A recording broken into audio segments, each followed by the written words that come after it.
Blessed are the poor in spirit, for theirs is the kingdom of heaven.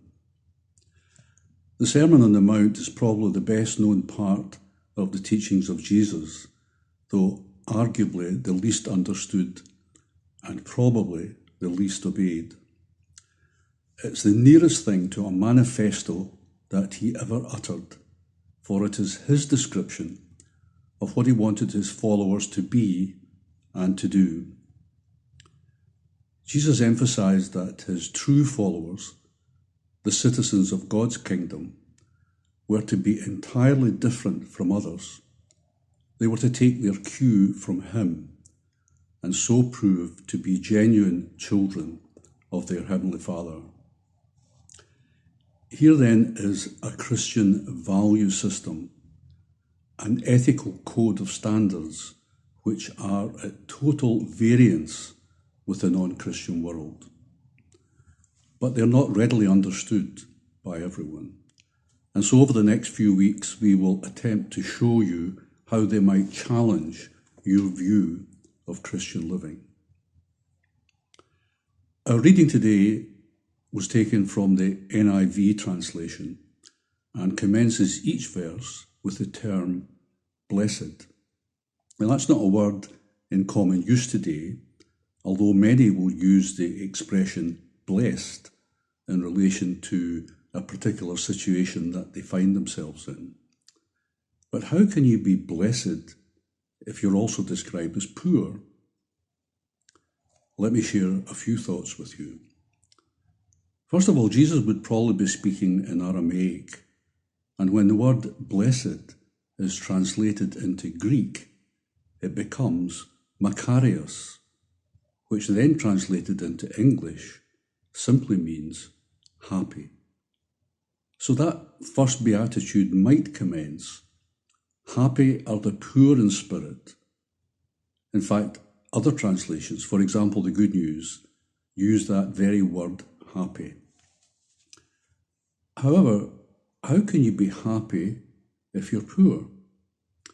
Well, again, in Aramaic, Jesus would not have been describing material poverty, but spiritual poverty.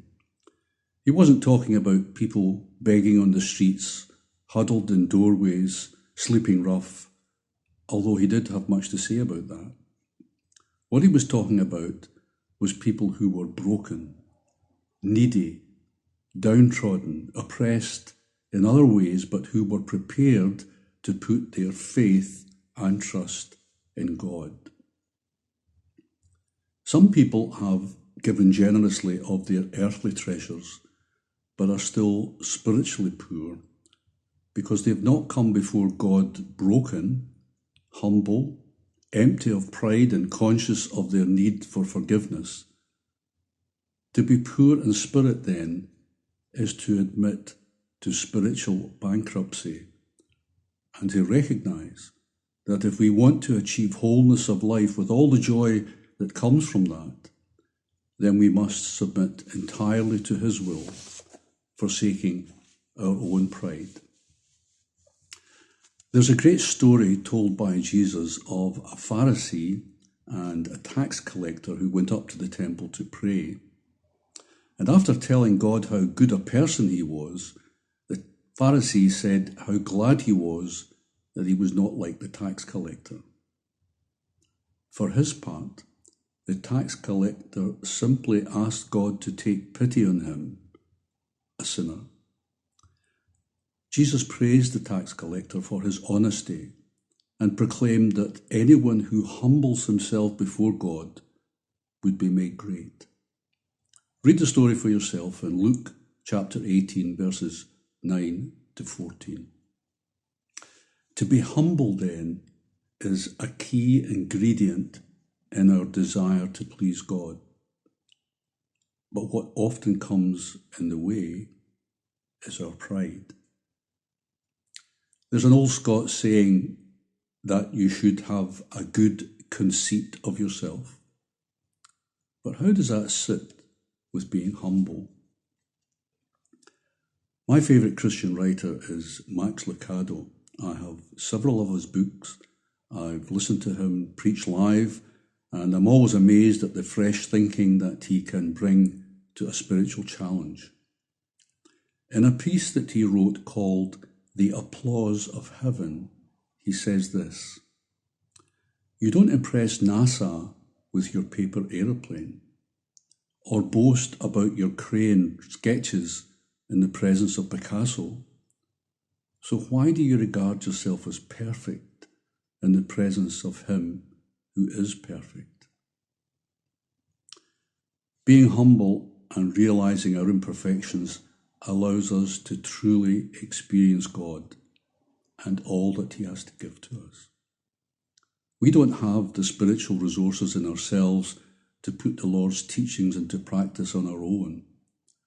All we can do is come before God, poor in spirit and in humility, and then we will receive all that he has promised us.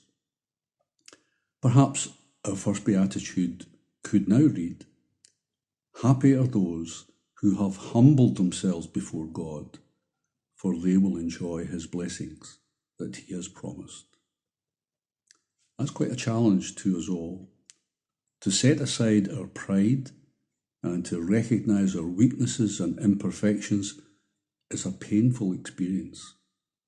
But to appreciate and understand the remainder of the Beatitudes, we have to come to terms with the first one, because I believe this is the foundation stone upon which all the others are built.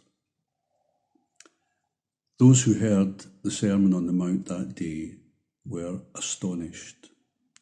As we continue week by week to examine each segment, I pray that you too will be astonished and challenged. How to conclude this reflection has exercised my mind greatly. And of course, we should pray for those who have been deeply affected by life's twists and turns over the last 10 months. I think particularly of those who have faced the pandemic alone, denied access to family and friends, and to those who have lost loved ones in the most tragic and lonely of circumstances. We must pray too for our civic leaders, that they might be blessed with wisdom, understanding and compassion in all the decisions that they are required to make. But we need to pray for ourselves. For if we are to experience all the blessings that our Heavenly Father holds for us, we have to reassess where we are in our relationship with him, setting aside our pride and to humbly seek his approval. And so, I invite you, right at the beginning of this new year, to join me in praying these familiar words. Spirit of the living God, fall afresh on me. Break me, melt me, mold me, fill me. Spirit of the living God, fall afresh on me. Amen, and may God bless you as we continue to worship him each week from home.